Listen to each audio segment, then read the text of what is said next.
जय माता दी। मेरे सभी प्यारे दोस्तों, मैं लक्ष्मी शर्मा बड़ों को चरण स्पर्श, छोटों को प्यार और बराबर वालों को दिल से नमस्कार करती हूँ।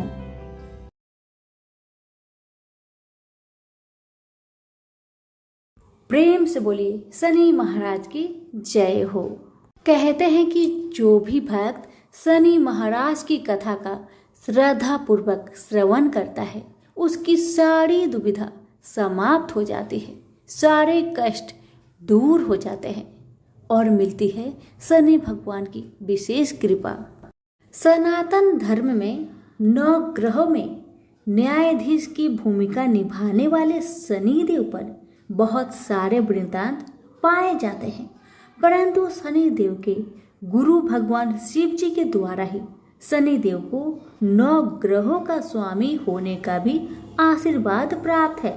इसी के साथ साथ स्कंद पुराण में इन दोनों की एक अद्भुत कथा का भी वर्णन मिलता है, जिसमें कि शनि के प्रभाव व उनकी वृक दृष्टि का उल्लेख किया गया है तथा जिसमें शनि देव का बल धरती से लगभग 95 गुना अधिक है, जिसकी दृष्टि से मानव हो या दानव या फिर कोई देव या देवों के देव महादेव कोई भी नहीं बच सकता।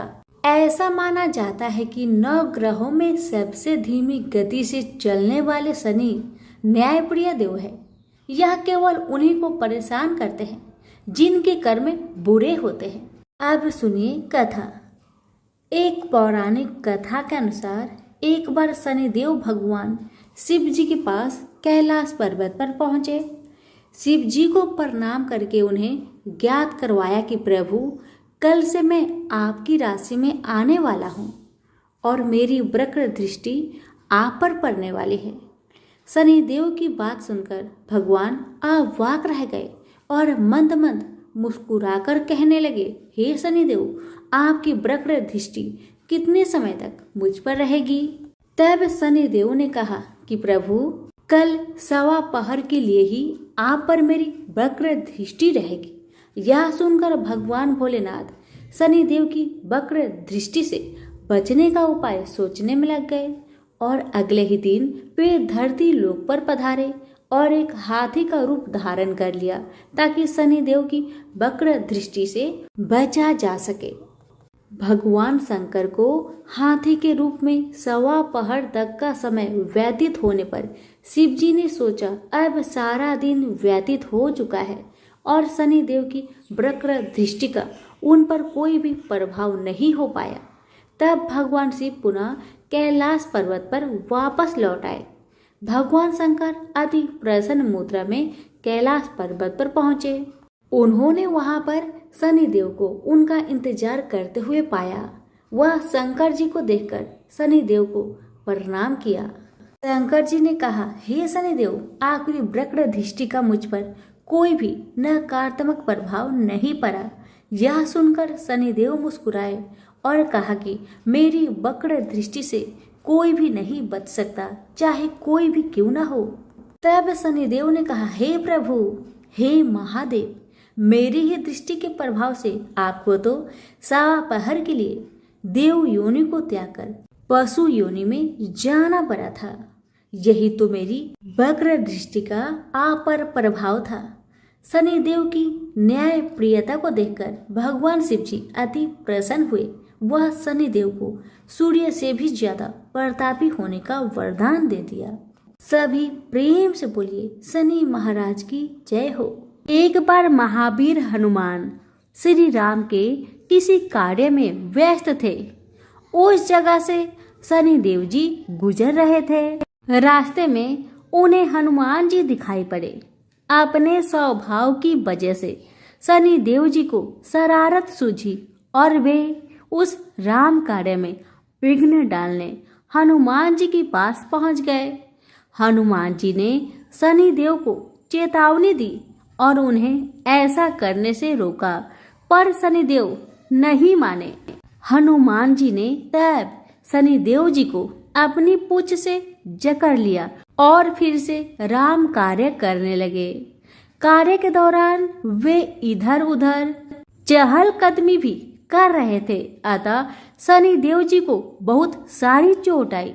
शनि देव ने बहुत प्रयास किए पर हनुमान जी की कैद से खुद को छुड़ा नहीं पाए। उन्होंने विनती की पर हनुमान जी अपने कार्य में खोए थे। जब राम जी का कार्य खत्म हुआ तब उन्हें शनि देव जी का ख्याल आया और तब उन्होंने शनि देव को आजाद किया।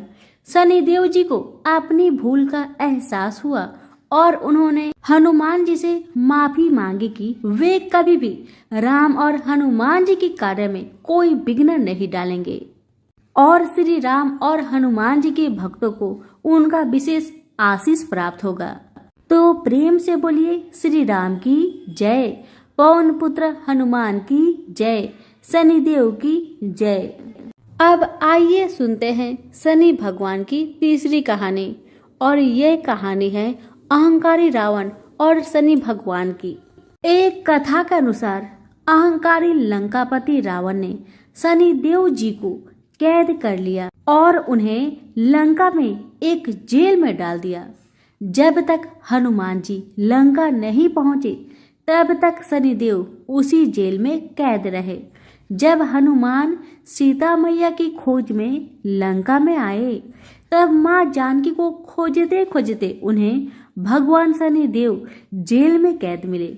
हनुमान जी ने तब शनि भगवान को आजाद करवाया। आजादी के बाद उन्होंने हनुमान जी को धन्यवाद दिया और उनके भक्तों पर विशेष कृपा बनाए रखने का वचन दिया। प्रेम से बोलिए पवन पुत्र हनुमान की जय, शनि भगवान की जय। अब आइए सुनते हैं चौथी कथा। चौथी कथा है शनि भगवान और भोलेनाथ की। भगवान भोलेनाथ पर शनि देव की वक्र दृष्टि को लेकर एक पौराणिक कथा प्रचलित है। कथा के अनुसार एक बार शनिदेव अपने आराध्य भोलेनाथ के दर्शन के लिए कैलाश पर्वत पर पहुंचे थे। उन्होंने भगवान भोले को प्रणाम कर पहले उनसे आशीर्वाद लिया। फिर शनिदेव ने भगवान शिव को विनम्र भाव से बताया कि कल आपकी राशि में मेरी वक्र दृष्टि पड़ने वाली है। इस पर भोलेनाथ आश्चर्यचकित हुए और पूछा कि कितने वक्त के लिए शनिदेव की दृष्टि उनकी राशि में रहेगी। इस पर शनिदेव ने 1.25 पहर तक ऐसा रहने की बात कही। शनिदेव की बात सुनकर भगवान भोलेनाथ उनकी कुदृष्टि से बचने का उपाय सोचने लगे और अगले दिन वे कैलाश पर्वत से पृथ्वी पर आ गए। इस दौरान उन्होंने वक्र दृष्टि से बचने के लिए हाथी का रूप धर लिया।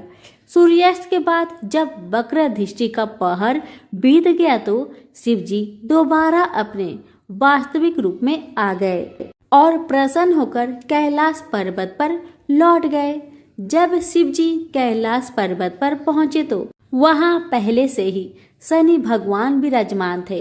इस पर शिव जी ने शनि देव को देखकर कहा कि आपकी वक्र दृष्टि का मुझ पर कोई असर नहीं पड़ा। इस पर शनि देव ने प्रभु से क्षमा मांगते हुए कहा कि मेरी वक्र दृष्टि के कारण आपको देव योनि से पशु योनि में पृथ्वी लोक पर इतने वक्त तक वास करना पड़ा। शनि देव की यही बात सुनकर भगवान भोलेनाथ मुस्कुरा दिए और उन्हें अपना आशीर्वाद दिया। तो प्रेम से बोलिए भोलेनाथ की जय, शनि भगवान की जय। ब्रह्मा वैवर्त पुराण के अनुसार शिवलोक में भगवान शंकर और माता पार्वती के छोटे पुत्र गणेश का जन्म उत्सव धूमधाम से मनाया जा रहा था। सभी देवी देवता गणपति को आशीर्वाद देने कैलाश पर्वत पहुंचे थे। न्याय के देवता शनि देव भी इस उत्सव में शामिल हुए, लेकिन वो अपना शीश नीचे झुकाकर खड़े थे। उन्होंने बालक गणेश को देखा नहीं तो माँ पार्वती को हैरानी हुई। तब माता पार्वती ने शनि देव से सिर झुकाकर खड़े होने और बाल गणेश को न देखने की वजह पूछी।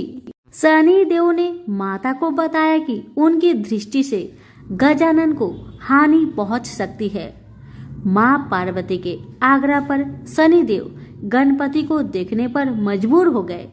जैसे ही शनि देव की नजर विघ्नहर्ता पर पड़ी, उनका सिर धड़ से अलग होकर आकाश में उड़ गया। यह देखकर पार्वती जी बेसुध हो गई। भगवान विष्णु देवी पार्वती को इस आघात से बाहर निकालने के लिए गरुड़ पर सवार होकर उत्तर दिशा में निकल पड़े, सिर की खोज में। श्री हरि हाथी का सिर लेकर कैलाश पर्वत पर लौटे और फिर गणपति को हाथी का मस्तक लगाया गया। इस तरह भगवान गणेश को दोबारा जीवन मिला।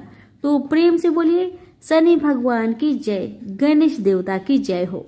एक ब्राह्मण को सपने में नीली घोड़ी पर नीले कपड़े पहने एक आदमी दिखाई देता है और कहता है, हे ब्राह्मण देवता, मैं तेरे लगूंगा। ब्राह्मण घबरा कर उठ गया। अगले दिन यही सपना उसे फिर आता है।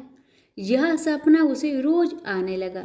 वह परेशान हो गया और चिंता के मारे दुबला होने लगा। उसकी पत्नी ने कारण पूछा तो उसने सपने के बारे में बताया। ब्राह्मणी बोली, वे अवश्य ही शनि महाराज होंगे।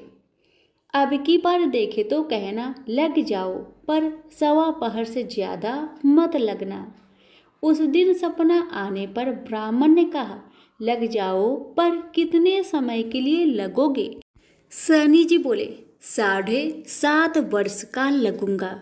ब्राह्मण ने कहा, क्षमा करे शनि जी, इतना भारी तो मुझसे झेला नहीं जाएगा। तब शनि जी बोले, तो 5 वर्ष का लग जाऊंगा। ब्राह्मण बोला, यह भी मेरे लिए ज्यादा है। शनि जी बोले, 2.5 साल का लग जाओ। ब्राह्मण ने मना किया तो शनि जी कहने लगे, सवा पहर का तो लगूंगा ही, इतना तो कोढ़ी कलंगी भिखारी के भी लग जाता हूँ। तब ब्राह्मण ने कहा, ठीक है। ब्राह्मण को सवा पहर की शनि की दशा लग गई। ब्राह्मण ने नींद से जाकर ब्राह्मणी से कहा, मेरी सवा पहर शनि की दशा लग गई है, इसलिए मैं जंगल में जाकर यह समय बिताऊंगा। मेरे लिए खाने पीने का सामान बांध दे। मेरे पीछे से किसी से लड़ाई झगड़ा ना हो, इसका ध्यान रखना। ज्यादातर घर में ही रहना, बच्चों का भी ध्यान रखना। इस सवा पहर के समय में कोई गाली भी दे तो चुपचाप सुन लेना, बहस मत करना। यह सब समझाकर ब्राह्मण जंगल में चला गया। जंगल में ब्राह्मण एक पीपल के पेड़ के नीचे बैठ गया और हनुमान जी का पाठ करने लगा। एक पहर बीत गया। ब्राह्मण ने सोचा बाकी बचा समय रास्ते में बीत जाएगा, इसलिए वहां से चल दिया।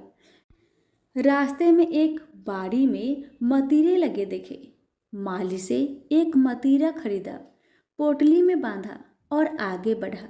आगे एक आदमी मिला जो असल में शनिदेव थे। ब्राह्मण से पूछा, पोटली में क्या है? उसने कहा, मतीरा है। शनिदेव बोले, दिखाओ। ब्राह्मण ने पोटली खोली। उसमें राजकुमार का कटा हुआ खून से लथपथ सिर। शनिदेव ब्राह्मण को राजा के पास ले गए और कहा कि इस ब्राह्मण ने राजकुमार की हत्या कर दी है। इसके पास पोटली में राजकुमार का सिर है।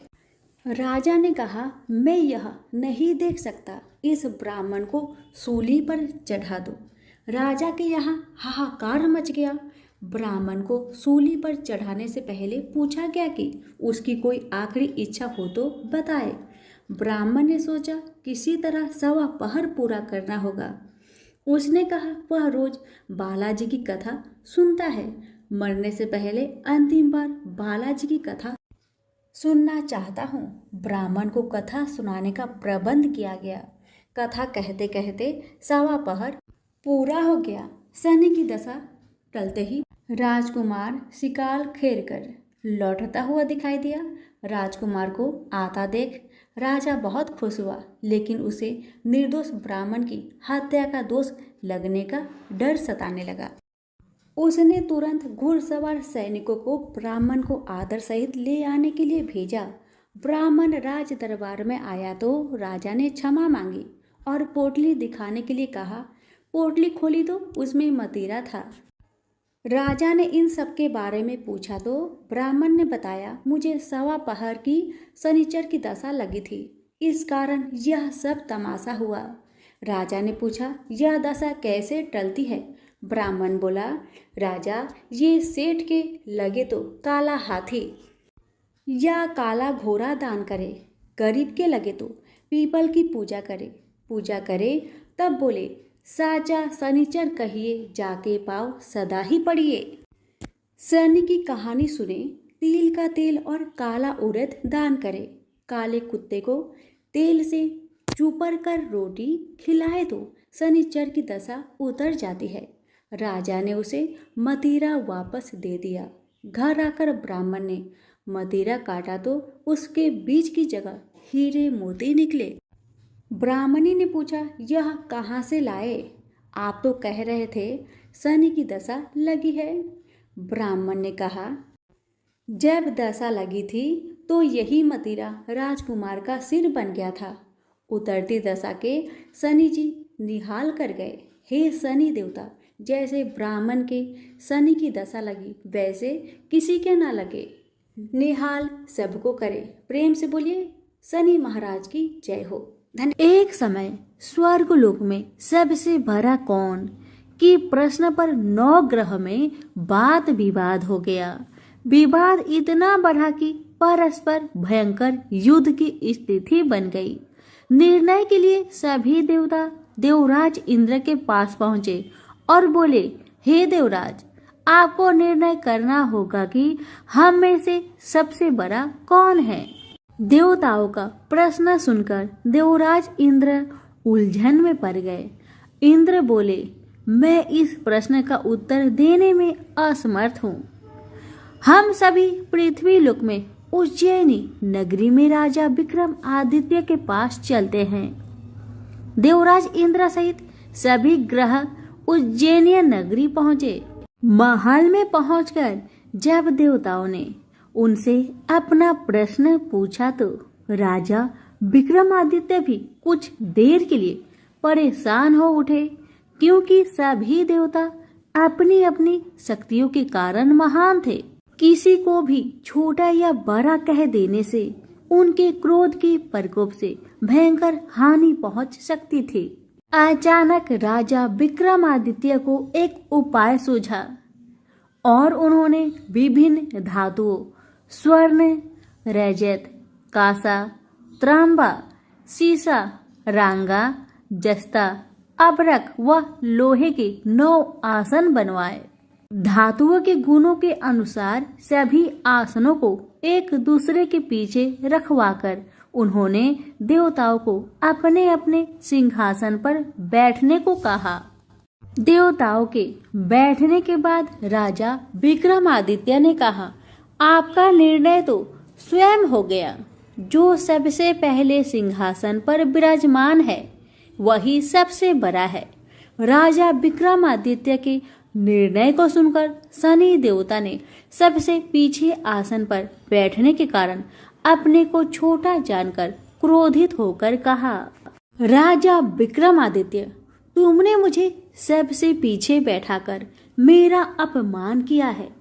तुम मेरी शक्तियां से परिचित नहीं हो। मैं तुम्हारा सर्वनाश कर दूंगा। शनि देव ने कहा, सूर्य एक राशि पर 1 महीने, चंद्रमा 2.25 दिन, मंगल 1.5 महीने, बुध और शुक्र 1 महीने, बृहस्पति 13 महीने रहते हैं। लेकिन मैं किसी राशि पर 7.5 वर्ष 7.5 तक रहता हूँ। बड़े बड़े देवताओं को मैंने अपने प्रकोप से पीड़ित किया है। राम को 7.5 के कारण ही वन में जाकर रहना पड़ा और रावण को 7.5 के कारण ही युद्ध में मृत्यु का शिकार बनना पड़ा। राजा, अब तू भी मेरे प्रकोप से नहीं बच सकेगा। इसके बाद अन्य ग्रहों के देवता तो प्रसन्नता के साथ चले गए, परंतु शनिदेव बड़े क्रोध के साथ वहां से विदा हुए। राजा विक्रमादित्य पहले की तरह ही न्याय करते रहे। उनके राज्य में सभी स्त्री पुरुष बहुत आनंद से जीवन यापन कर रहे थे। शनिदेव अपना अपमान नहीं भूले। एक दिन राजा की परीक्षा लेने शनिदेव घोड़े के व्यापारी के रूप में राज्य पहुंचे। जब राजा विक्रमादित्य को इस बात का पता चला तो उन्होंने अपने अश्वपाल को कुछ घोड़े खरीदने के लिए भेजा। घोड़े बहुत कीमती थे।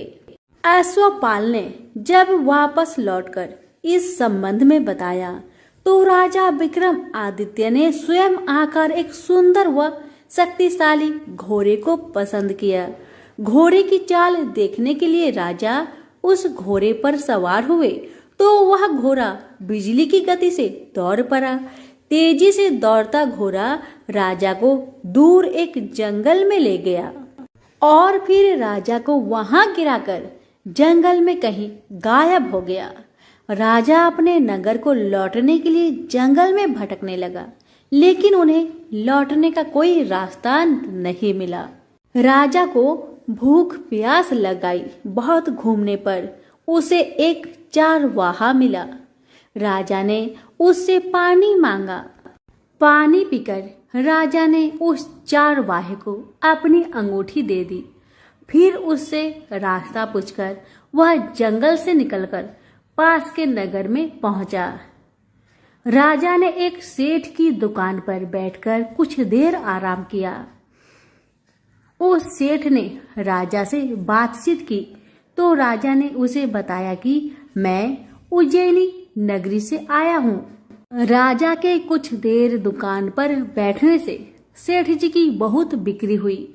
सेठ ने राजा को बहुत भाग्यवान समझा और खुश होकर उसे अपने घर भोजन के लिए ले गया। सेठ के घर में सोने का एक हार खूंटी पर लटका हुआ था। राजा को उस कमरे में छोड़कर सेठ कुछ देर के लिए बाहर गया। तभी एक आश्चर्यजनक घटना घटी। राजा के देखते देखते सोने की उस हार को खूंटी निगल गई। सेठ ने कमरे में लौटकर हार को गायब देखा तो चोरी का संदेह राजा पर ही किया, क्योंकि उस कमरे में राजा ही अकेला बैठा था। सेठ ने अपने नौकरों से कहा कि इस परदेसी को रस्सियों से बांधकर नगर के राजा के पास ले चलो। राजा ने विक्रमादित्य से हार के बारे में पूछा तो उसने बताया कि उसके देखते ही देखते खूंटी ने हार को निगल लिया था। इस पर राजा ने क्रोधित होकर चोरी करने के अपराध में विक्रमादित्य के हाथ पांव काटने का आदेश दे दिया। राजा विक्रमादित्य के हाथ पांव काटकर उसे नगर की सड़क पर छोड़ दिया गया। कुछ दिन बाद एक तेली उसे उठाकर अपने घर ले गया और उसे अपने कोल्हू पर बैठा दिया। राजा आवाज देकर बैलों को हाँकता रहता। इस तरह तेली का बैल चलता रहा और राजा को भोजन मिलता रहा।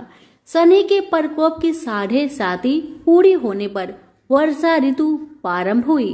राजा विक्रमादित्य एक रात मेघ मल्हार गा रहा था कि तभी नगर के राजा की लड़की राजकुमारी मोहिनी रथ पर सवार उस तेली के घर के पास से गुजरी। उसने मेघ मल्हार सुना तो उसे बहुत अच्छा लगा और दासी को भेजकर गाने वाले को बुला लाने को कहा। दासी ने लौटकर राजकुमारी को अपंग राजा के बारे में सब कुछ बता दिया। राजकुमारी उसके मेघ मल्हार से बहुत मोहित हुई, अतः उसने सब कुछ जानकर भी अपंग राजा से विवाह करने का निश्चय कर लिया। राजकुमारी ने अपने माता पिता से जब यह बात कही तो वे हैरान रह गए। रानी ने मोहिनी को समझाया, बेटी तेरे भाग्य में तो किसी राजा की रानी होना लिखा है, फिर तू उस अपंग से विवाह करके अपने पांव पर कुल्हाड़ी क्यों मार रही हो। राजकुमारी ने अपनी जिद नहीं छोड़ी। अपनी जिद पूरी कराने के लिए उसने भोजन करना छोड़ दिया और प्राण त्याग देने का निश्चय कर लिया। आखिर राजा रानी को बेबस होकर अपंग विक्रमादित्य से राजकुमारी का विवाह करना पड़ा। विवाह के बाद राजा विक्रमादित्य और राजकुमारी तेली के घर में रहने लगे। उसी रात स्वप्न में शनि देव ने राजा से कहा, राजा तुमने मेरा प्रकोप देख लिया, मैंने तुम्हें अपने अपमान का दंड दिया है। राजा ने शनि देव से क्षमा करने को कहा और प्रार्थना की, हे शनिदेव, आपने जितना दुख मुझे दिया है अन्य किसी को न देना। शनिदेव ने कुछ सोचकर कहा, राजा मैं तुम्हारी प्रार्थना स्वीकार करता हूँ। जो कोई स्त्री पुरुष मेरी पूजा करेगा, शनिवार को व्रत करके मेरी व्रत कथा सुनेगा, उस पर मेरी अनुकंपा बनी रहेगी। प्रातःकाल राजा विक्रम आदित्य की नींद खुली तो अपने हाथ पांव देखकर राजा को बहुत खुशी हुई। उसने मन ही मन शनिदेव को प्रणाम किया। राजकुमारी भी राजा के हाथ पांव सही सलामत देखकर आश्चर्य में डूब गई। तब राजा विक्रम आदित्य ने अपना परिचय देते हुए शनिदेव के प्रकोप की सारी कहानी सुनाई। सेठ को जब इस बात का पता चला तो दौड़ता हुआ तेली के घर पहुंचा और राजा के चरणों में गिरकर क्षमा मांगने लगा। राजा ने उसे क्षमा कर दिया क्योंकि यह सब तो शनिदेव का प्रकोप के कारण ही हुआ था। सेठ राजा को अपने घर ले गया और उसे भोजन कराया। भोजन करते समय वहां एक आश्चर्यजनक घटना घटी। सबके देखते देखते उस खूंटी ने हार उगल दिया।